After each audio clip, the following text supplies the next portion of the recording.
Hey, everybody, and welcome to the Creativity Broadcast, where today the theme is blue.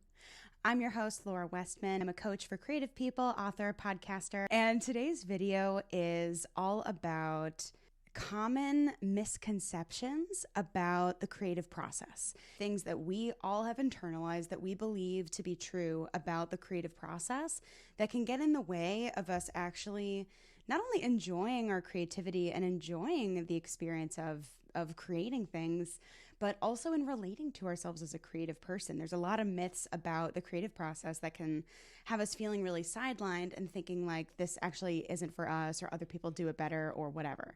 So today we're here to say no to all of that and start to really debunk some of these misconceptions. The first one I want to talk about today is a misconception that creativity generally is a talent and not a skill.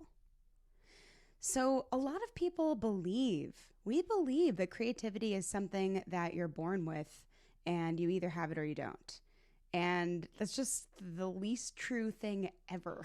Like, we all are born with an innately creative spirit. And when we're children, a lot of us have avenues to really allow that creativity to come forth, and we can experiment with it and make stuff and do pinch pots, draw things because we have nothing better to do with all the things in our imagination. For some reason, over time, we kind of get this warped idea that like you are either good at that or you're not, and therefore you're either creative or have a creative process or you don't. And it's just fundamentally not true. Creativity is not about skill level. It's not about talent. It's not about whether or not other people think that something that you made is good or not. It's just about how connected can you be to your inner sense of joy, of putting things together, of making things, of making connections. That is a way of being that you have, that we all have. And it has nothing to do with talent, quote unquote, which is subjective. And it has nothing to do with whether or not you're born with it. Everybody has it. If you want to develop the skill of being creative, start making stuff. Okay, number 2, the second myth we're going to talk about today is that creativity happens in a vacuum. So some people think that creative ideas or creative juice comes to people in isolation, or it shows up out of nowhere, or it's bestowed upon us if we are worthy enough or something. But creativity, from my perspective, is, I've said in previous videos, if you've watched my video about 4 types of creativity, I make a distinction between productive creativity, where you're actively producing and working on something, you're applying your creativity to something, and receptive creativity, where you're actually in kind of a more passive, it looks passive to an outside observer, it would look passive, but what you're really doing is allowing your creative senses to take things in as part of your creative process.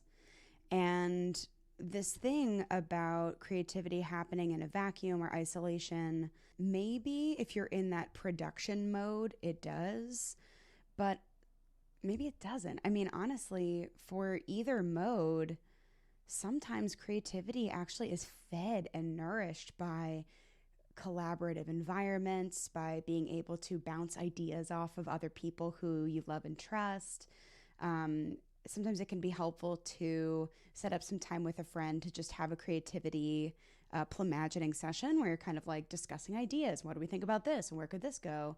And just drawing some ground rules about making sure there's no final decisions that need to be made in that moment or in that space, and that there's no judgment going to be brought to the table, so that that more vulnerable, creative mushiness can actually be supported by relationships. Sometimes our creative energy is very flowy, and that flow can be very vulnerable and it can get easily scared away. And so we actually want to be as gentle and as supportive as we possibly can. And we want to be in very gentle, supportive environments for that to happen. So all of that is to say, sometimes your receptive creativity is actually fueled by doing it with other people. And sometimes it needs to be alone. Sometimes mine needs to like stare at the sky and just like noodle over things or listen to relaxing music and think about song lyrics by myself. Sometimes I need that. And then sometimes I actually need to be like wondering and noticing out loud with people. And sometimes my productive creativity works best when other people are also being very productive. Usually I'm most productive if I'm isolated. So make of that one what you will. Number 3, the third myth we're going to talk about today is that creative people are always inspired. And this is just the funniest one because it turns like a creative person into such an avatar or like an archetype of a person. Like there's just, I think a lot of people have this idea that creative people are just constantly inspired and that they only work when they feel inspired, or like they just have to be available at all times for inspiration. And I think with this one, tell me what you guys think about this, but I think most creative people would be like, I wish I was always inspired. You know, like lots of people come to coaching because they are either having trouble, like constantly finding inspiration that's resonating with them, or they are having a hard time putting the inspiration and the motivation together. So it's a cute myth because I think most creative people would be like, I wish. And then it's an easy way to kind of disqualify yourself from being a creative person if you're not constantly just receiving inspiration all the time. If you haven't read Big Magic by Elizabeth Gilbert and you're interested in a relationship with inspiration that is productive and healthy, definitely recommend that book. I've learned so much from her.